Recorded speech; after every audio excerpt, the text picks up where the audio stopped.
लड़की बाज पड़ोसी। ये हैं मिस्टर मनसुख, उम्र 60 साल। वैसे तो इनकी उम्र है राम नाम जपने की, पर मनसुख दिन रात अलग अलग लड़कियों का नाम जपते रहते हैं। अरे लड़की सुन तो, तेरा नंबर क्या है? अंकल अभी तो आपका नंबर है, अर्थी बुक कर लो अपने लिए। अरे अभी तो मैं जवान हूँ लड़की, सफेद बालों पे मत जा। मनसुख राम को लड़कियां छेड़ने की गलत आदत थी। पत्नी बहुत पहले गुजर गई थी, जिसके बाद मनसुख खुले बैल की तरह हो गए। जहां दिखी नारी वहां लाइन मारी। मनसुख राम के पड़ोसी सोनी जी के यहाँ नई बहू आई, नाम था कल्याणी। अरे वाह बेटा कल्याणी, तेरे आते ही घर में खुशी खुशी हो गई है बेटा। अरे माँ जी जलेबी खाओ, बात मत करो, बोलने से खुशी को नजर ना लग जाए। जैसे मोहल्ले की हर लड़की पे मनसुख की नजर थी, वो कल्याणी को भी बुरी नजर से देखता है। एक दिन कल्याणी छत पे मिर्ची सुखाने जाती है।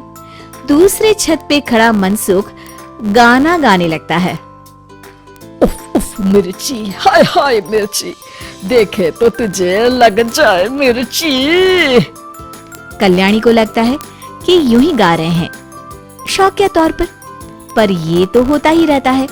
एक दिन कल्याणी आंगन में पौधों को पानी दे रही होती है।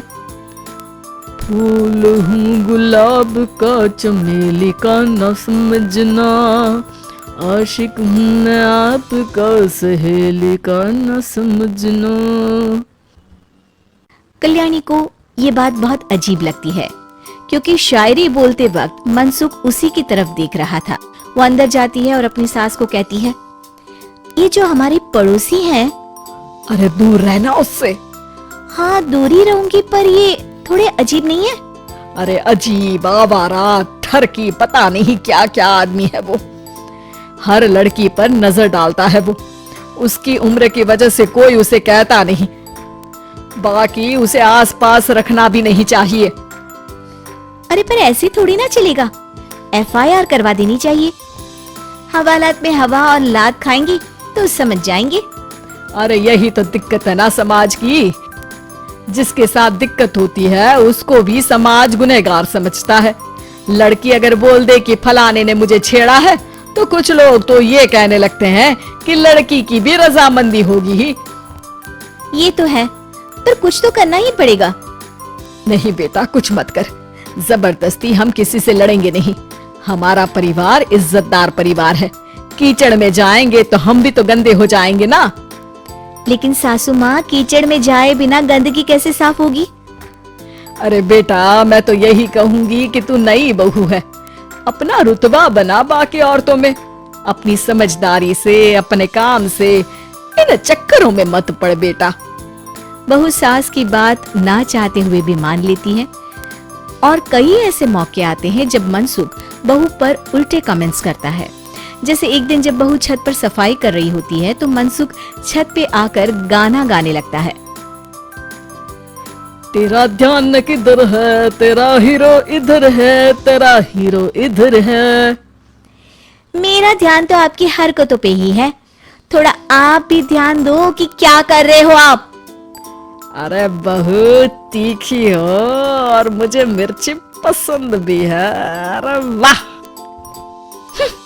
बुढ़ाओ कहीं के। बहू वापस अपने कमरे में नीचे चली जाती है।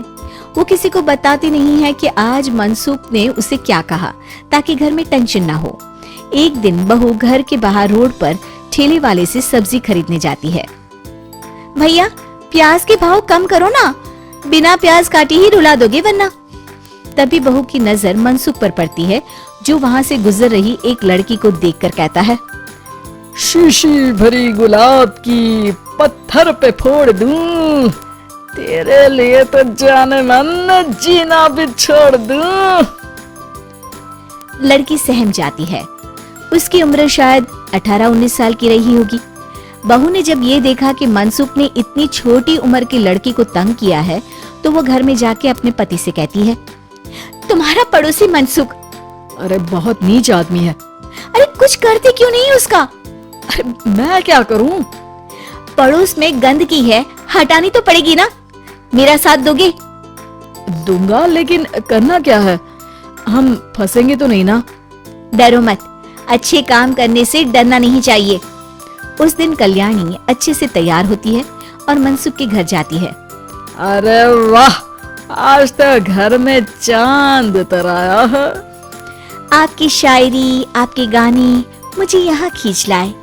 शाम को मेरे पति और सास घर पर नहीं रहेंगे। आप मेरे घर आ सकते हैं चाय पीने। अरे जरूर जरूर, मुझे पता था तुम समझदार हो, पर इतनी जल्द मुझे पसंद करने लगोगी ये नहीं सोचा था। चाय पे इंतजार रहेगा। मनसुख शाम को कल्याणी के घर चला जाता है। आप बेडरूम में बैठिए, वहाँ चाय पियेंगे। अरे वाह, बेडरूम में चाय। मनसुख हंसता हुआ बेडरूम में जाता है और वहाँ का नजारा देख के घबरा जाता है। वहाँ पर मोहल्ले की वो सारी लड़कियां खड़ी हैं जिनको आज तक मनसुख ने छेड़ा था। कल्याणी भी बेडरूम में जाके दरवाजा अंदर से बंद कर लेती है। अब बेडरूम से सिर्फ डम डम डिशुम डिशुम की आवाज आती है और बीच बीच में मनसुख की चीखें भी सुनाई देती हैं। अरे माफ कर दो बिटिया, अरे नहीं नहीं नहीं, अरे डंडे से नहीं, अरे अरे लग जाएगी। बेडरूम का दरवाजा खुलता है और मनसुख की हालत एक लुटे फटे कौवे जैसी हो जाती है। किए की सजा तो मिलनी ही थी आपको, लेकिन आपकी और आपसे ज्यादा हमारी इज्जत का भी ख्याल रखना था। इसलिए इस बार शांति से धर धर के धरना किया हमने आपकी। अगर जरूरत पड़ी तो बाहर जुलूस भी निकाल सकते हैं। अब ऐसी गलती नहीं करूंगा, मुझे माफ कर दो। बहू मनसुख को बाहर छोड़ने जाती है। मनसुख अपने घर की तरफ बढ़ता है। वैसे आपको चाय कैसी लगी? मनसुख अपने दुखते गाल पे हाथ रख के कहता है। कड़क।